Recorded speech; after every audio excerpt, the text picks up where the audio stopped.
হলে আজকের সভায় আমরা ৬৪ নম্বর প্রকল্প নিয়ে আলোচনা করব। কি তাই তো? হ্যাঁ মহারাজ, নতুন প্রকল্প নিয়ে আলোচনা শুরু করাই ভালো। সেই ভালো, যত প্রকল্প নিয়ে কথা কম হবে তত আমারই মঙ্গল। তা মহারাজ, আমাদের চালু করা প্রকল্পগুলো দেখবেন না নাকি? নিশ্চয়ই দেখব। তবে আমার তোমাদের উপরে অগাধ বিশ্বাস আছে। বিজ্ঞানীর কি নিজের উপরে আস্থা নেই? সেই মহারাজকে খামোখা ব্যস্ত করে তুলছে। একটা মন্ত্রী মশাই, আপনার দাঁড়ে দাঁড়ে পাতকুয়া নির্মাণ প্রকল্পের কি খবর? না মানে আমার ঘরে তো এখনো হলো না, তাই বলছি। ছি ছি ছি ছি গোপাল, গ্রামের সব প্রজাদের ঘরে পাতকুয়া বসার আগে নিজে সভাসদ হয়ে পাতকুয়া নির্মাণের আশা করছো? ছি! এইটা কিন্তু মন্ত্রী ঠিকই বলেছে গোপাল। আগে সব প্রজাদের ঘরে পাতকুয়া নির্মাণ হবে, তারপরে সভাসদদের ঘরে। আসলে মহারাজ, প্রায় ২ মাস হতে চললো তো এই গ্রামের কারুর ঘরেই এখনো পর্যন্ত পাতকুয়া নির্মাণ হয়নি। আগে মহারাজ, আমি ইতিমধ্যেই পাতকুয়া নির্মাণের কাজ উত্তরের গ্রামে শুরু করে দিয়েছি। উত্তরের কাজ শেষ হলেই পরপর দক্ষিণ, পূর্ব, পশ্চিমে কাজ হবে। মন্ত্রী মশাই একদম মানচিত্র অনুযায়ী কাজ করছে। নিজের চরকায় তেল দাও গোপাল, আমার কাজ আমি ঠিক করে নেব। সে আর বলতে। আজকে হাওয়াটা আর তেমন দিচ্ছে না, কি বলো? প্রকৃতির হাওয়ার রূপ কি আমাদের হাতে ধরা থাকে বলুন মহারাজ? যা বলেছ।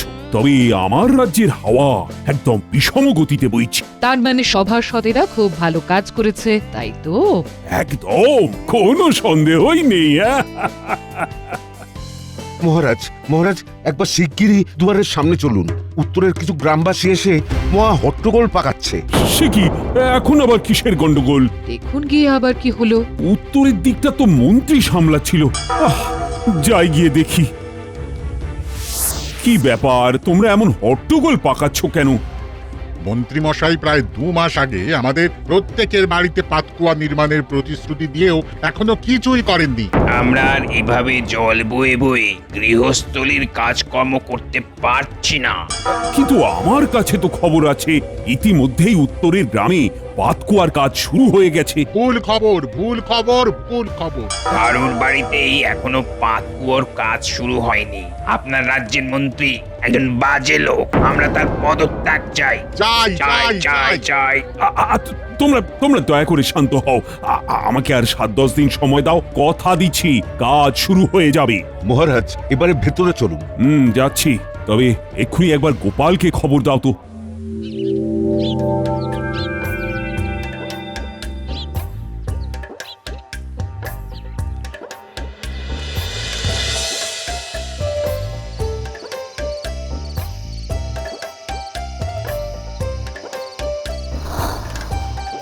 কি বলছেন মহারাজ?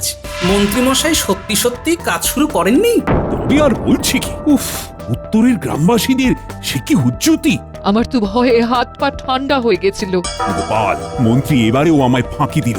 নিশ্চয়ই কাজের নাম করে মোহরগুলো নিজের ট্যাঁকে ভরছে। এত এত অপকর্মের পরেও যে মহারাজ আপনি কিভাবে ওই পাজিটাকে মন্ত্রী পদে বহাল রাখেন বুঝি না। গোপাল, কিছু একটা করো। দেখুন শুধু আমি কি করি। কি করবে? কালকে সভা বসার আগে লুকিয়ে লুকিয়ে জেনে নেব মন্ত্রী অতগুলো মোহর নিয়ে কি করেছে, তারপর দেখুন। তাহলে তুমি এখন এসো গোপাল। হ্যাঁ হ্যাঁ হ্যাঁ, শুধু শুধু রাত করে লাভ নেই।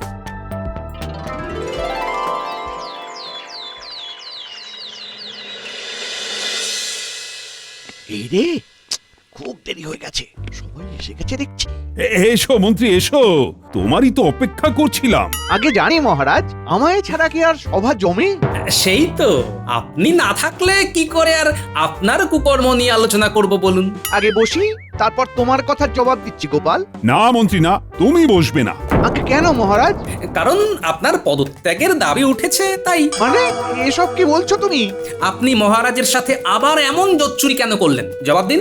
তুমি উত্তরের লোকেদের প্রত্যেকের বাড়িতে পাতকুয়া নির্মাণ করানোর প্রতিশ্রুতি দিয়েও সেই কথা রাখোনি কেন? দাঁড়ে দাঁড়ে পাতকুয়া নির্মাণের প্রকল্পের জন্য মোহর নিয়ে কি করছেন? জবাব দিন, জবাব দিন। জবাব দিন। মহারাজ, আমি এসব কিচ্ছু করিনি। উত্তরে কাজ শুরু হয়ে গেছে। মিথ্যে কথা। কালকে উত্তরের গ্রামবাসীরা এসে হুজ্জুতি করে গেছে। একটা বাড়িতেও সেখানে পাতকুয়া বসেনি, এদিকে ২ মাস হয়ে গেল। দেখো, আমার মোহর আমাকে ফেরত দিয়ে দাও। আগে আগে ওই মোহরগুলো আমার কাছে আর নেই। মানে কোথায় খরচ হলো সেগুলো? আমি বলছি মহারাজ, মন্ত্রী মশাই আপনার থেকে সেই মোহরগুলো নিয়ে একটা দিঘি কিনেছে, বিকেলে হয়তো নৌকা বিহার করবেন বলে। সর্বনাশ! মন্ত্রী মন্ত্রী তুমি শিগগিরই আমার চোখের সামনে থেকে দূর হও। 7 দিন আর সভায় আসবে না, ঠকবাজ একটা। কাজটা ভালো হলো না গোপাল।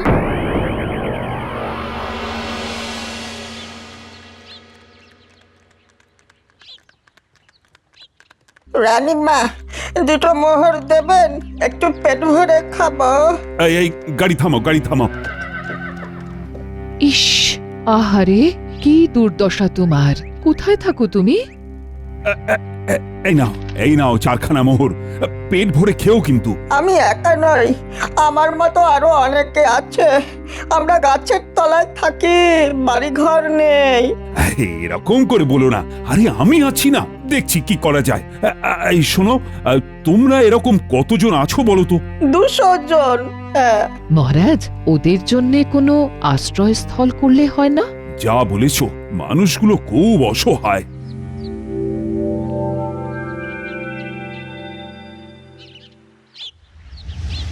ও গোপাল দাদা, একবার বাইরে এসো। আরে পেয়াদা ভাই, বলো কি ব্যাপার? মহারাজের খুব দরকার, তাই তলব করেছেন। আচ্ছা, আসছি আসছি। 7 সকালে আবার কি দরকার তা কে জানে।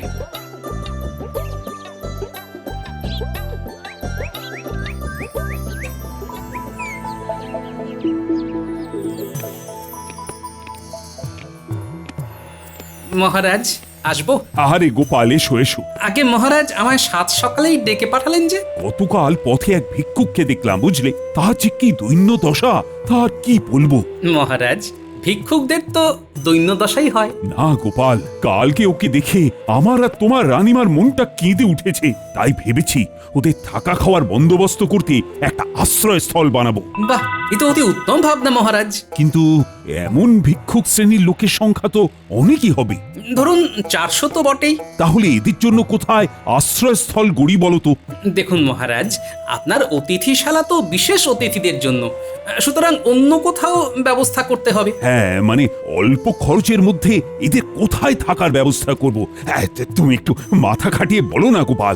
মহারাজ, পূর্ব দিকে যে একটা পূর্বপুরুষদের ভগ্নপ্রায় বাড়ি পড়ে আছে, সেটাকেই যদি মেরামত করিয়ে রাখেন তাহলে। হ্যাঁ, অতি উত্তম প্রস্তাব। তাহলে চলো সেখানে মিস্ত্রি নিয়ে যাই। হ্যাঁ মহারাজ, কাল সভা শেষ হলে চলুন। বেশ বেশ বেশ, তুমি তাহলে একটু মিস্ত্রির সাথে কথা বলে রেখো। অবশ্যই মহারাজ।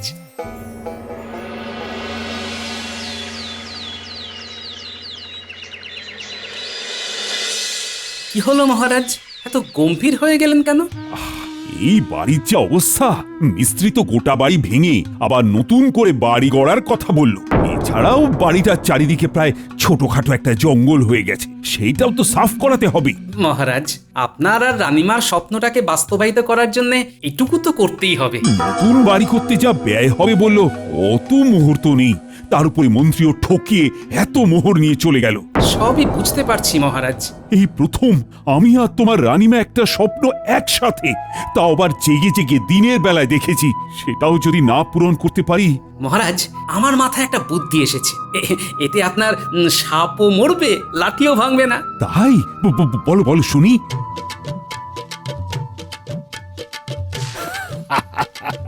তুমি পারো বটে। কাল তাহলে আপনি নাটকটা করে ফেলবেন, ব্যাস কেল্লা ফতে। সুপ্রভাত। ভালোই হয়েছে তোমরা সবাই যথা সময়ে এসে গেছো। আজ তোমাদেরকে একটা সিদ্ধান্তের কথা জানাতে চাই। মহারাজ, আমি আসবো? পেয়াদা বলল আপনি নাকি আমায় ডেকে পাঠিয়েছেন। মন্ত্রী? হ্যাঁ মন্ত্রী, এসো এসো এসো। বেশি ভনিতা না করেই বলি, তোমায় সেদিন বার করে দিয়ে আমি মোটেই ঠিক করিনি। আমার যে তোমায় দরকার মন্ত্রী। ছি ছি ছি ছি ছি মহারাজ, এভাবে বলবেন না। আমি সব সময় আপনার সাথে রয়েছি। বেশ, সবাই শোনো, আমি আর তোমাদের রানীমা এই রাজ্যের সকল ভিক্ষুকদের জন্য একটা আশ্রয়স্থল গড়ে তোলার সিদ্ধান্ত নিয়েছি। সাধু। মহারাজ, আশ্রয়স্থলটা রাজ্যের কোথায় হবে? আমি ভেবেছি আমার পূর্ব দিকে যে ভগ্নপ্রায় বাড়িটা পড়ে আছে ওই বাড়িটা ভেঙেই সেখানে গড়ে তুলব নতুন এক আলয়। খুব ভালো, খুব ভালো। তা মহারাজ, কোনো সাহায্য লাগলে বলবেন। সেই জন্যই তো তোমায় সভায় ফিরিয়ে আনলাম মন্ত্রী। আচ্ছা, বাড়িটা যেহেতু ভগ্নপ্রায় তাই সেটা খুবই সাবধানে ভাঙতে হবে। এছাড়া দেওয়ালও নরম আর সাপখোপও থাকতে পারে। আর পুরনো বাড়ি তো, তাই গুপ্তধনও থাকতে পারে। একদম, আমি তো সেই জন্যই চাই। মন্ত্রী, তুমি তোমার পরিচিত মহলে একটু ভালো মিস্ত্রির খোঁজ নাও তো। যে বাড়িটা অতি যত্নে ভাঙবে, আবার গুপ্তধন পেলে ফেরতও দিয়ে দেবে, তাই তো মহারাজ? হ্যাঁ, একদমই তাই। কাল সকাল তাহলে বাড়িটা গিয়ে একবার দেখে নিও।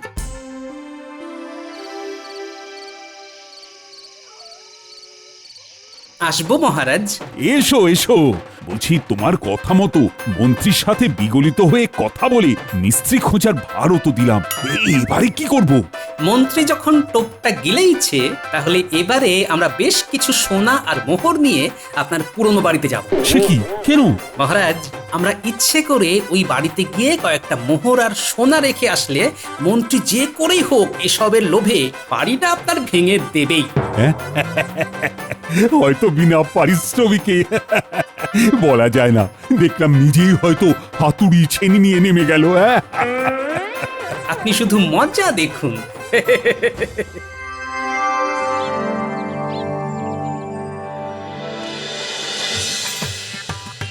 সুপ্রভাত মন্ত্রী মশাই, আপনি চলে এসেছেন দেখছি। আমি সময়ের ব্যাপারে খুবই হুঁশিয়ার থাকি, কথার নড়চড় করি না। হ্যাঁ, সে আর বলতে। যাকে চলুন, আমরা মহারাজের পুরনো বাড়ির দিকে গুটি গুটি এগোই। ওহ বাপরে, আরে ঢুকবো কি করে? এ তো আগাছায় ভর্তি। হ্যাঁ, একটু দেখে শুনে আসুন মন্ত্রী মশাই, খুব সাবধানে। চলো আগে একতলা দিয়েই শুরু করি। হ্যাঁ, বহু বছর আগেকার বাড়ি তো, খুব যত্নে ভাঙতে হবে। মন্ত্রী মশাই, একটু ওদিকটায় চলুন।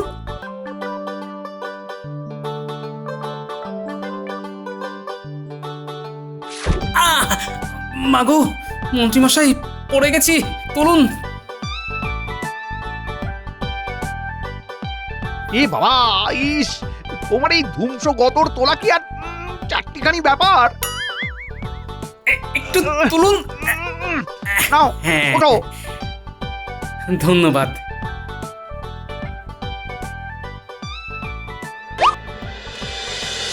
মা, গোপাল যেখানে পড়লো তার পাশে তো দেখছি ইটের ফাঁকে মোহর রাখা।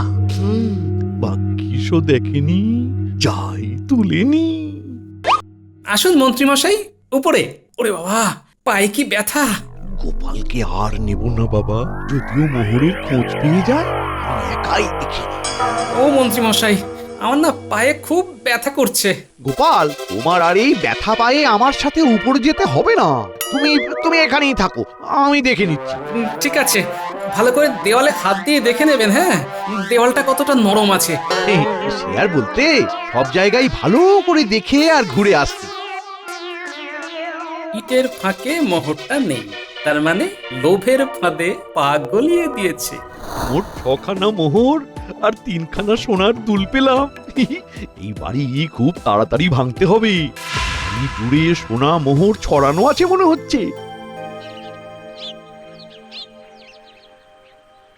ও, এই তো মন্ত্রীমশাই এসে গেছেন দেখছি। আমার আসলে একা একা না ওই ঘরের ভিতর দাঁড়িয়ে থাকতে ভয় লাগছিল, তাই বাইরে এসে দাঁড়িয়েছি। শোনো গোপাল, তুমি ধীরে ধীরে এসো কেমন? পায়ে ব্যথা তো, আমি একটু তাড়াতাড়ি যাচ্ছি। মিস্ত্রির সাথে কথা বলতে হবে তো। তা মন্ত্রীমশাই, আপনি খুব ভালো করে গোটা বাড়িটা দেখে নিয়েছেন তো? একদম ভেবো না গোপাল। বেটা নিশ্চয়ই জহুরির দোকানে গেল, আমিও খোঁজ নিচ্ছি। কিরে ঘটা, মন্ত্রীমশাই কখন আসবেন? কি জানি। আরে আসবে আসবে, ওস্তাদের মার শেষ রাত্রে, বুঝলে? বাবা, মুখে বলির অন্ত নেই। ওই তো উনি আসছেন। এই যে ভালোই হয়েছে তোরা এসে গেছিস। আর শালা বাবু তুমিও এসে গেছো, বাহ। আগে আপনি ডেকেছেন, না এসে কি পারি? যাকে কাজের কথায় আসি, মহারাজের একটা পুরনো বাড়ি আছে, সেটা ভাঙতে হবে। বাড়িটার মধ্যে প্রচুর সোনা দানা মোহর এসব আছে, সব খাঁটি, জহুরি বলেছে। বাড়িটা কি আমরা ভাঙবো? আমাদের মজুরি। আহা, বাড়িটা তোরাই 3 জন মিলে ভাঙবি। কালকে সকালে তোদের মিস্ত্রি সাজিয়ে মহারাজের কাছে নিয়ে যাব। বাড়িটা ভাঙলেই ঘোড়া ঘোড়া মোহর পাবো।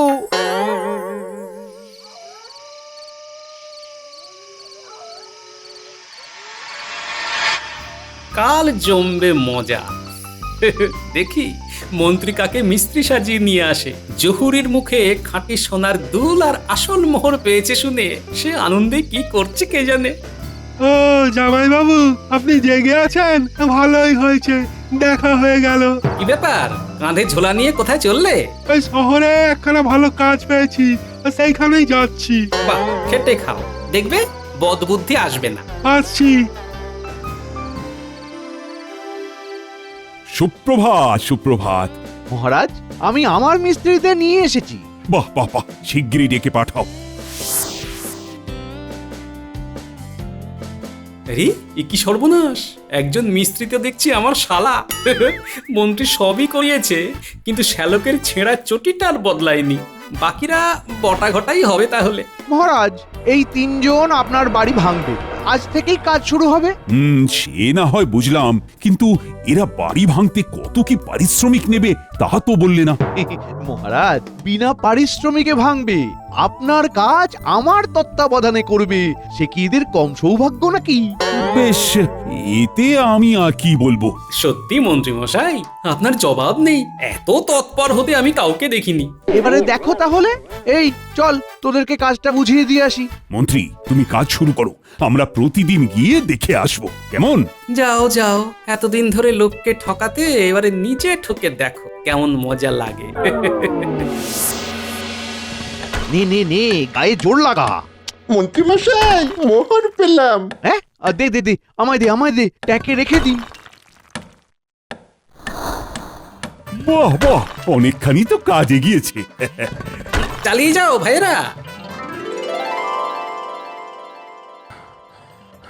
মন্ত্রী মশাই, আমি 3খানা মোহর পেলাম। মন্ত্রী মশাই, আমি 6খানা মোহর পেলাম। এই তোরা আমার কাছে দে। বলছি কি মন্ত্রী মশাই, আমাদের কিছু দেবেন না? কাজের শেষে সব পাবি, এখন মন দিয়ে ভেঙে যা। বাবা, বাড়ি তো প্রায় ভাঙাই হয়ে এসেছে। এইভাবে আর হয় না, এইভাবে হলে খেলবো না। ও টানা 20 দিন কাজ করছি। প্রথম দিকে যাও বা কটা মোহর সোনা পেলাম, সেসব কিছুই আপনি দিলেন না। বিনা পারিশ্রমিকে গোটা বাড়ি ভেঙে ফেললাম, আর পারছি না। সবুরে মেওয়া ফলে, এবার মাটি খোঁড়, দেখবি ঘোড়া ঘোড়া সব মণিমাণিক্য পাবি। কি? এবারে মাটি খুঁড়বো।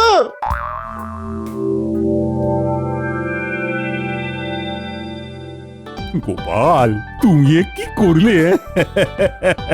মন্ত্রীকে বোকা বানিয়ে বিনা পারিশ্রমিকে গোটা বাড়ি ভাঙিয়ে নিলে।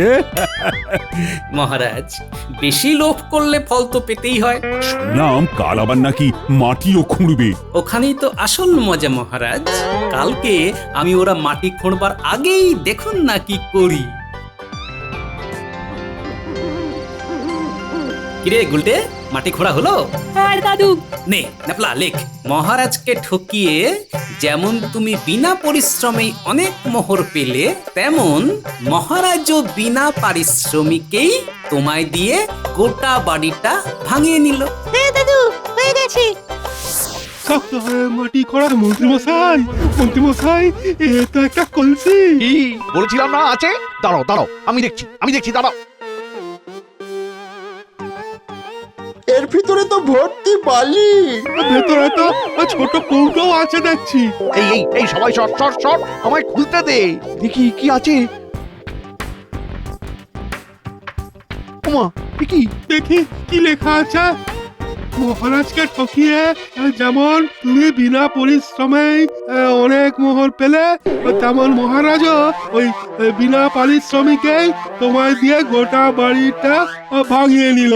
সে কি? তার মানে সব পরিশ্রম চলে গেল। সবাই সাবল কোদাল হাতে নাও, ওই মন্ত্রীর উপরেই হামলা করব। ও মাগো, গিন্নি, বাঁচাও গো, বাঁচাও! এই এখন কি আর ছুটতে পারি আমি? ওরে বাবা!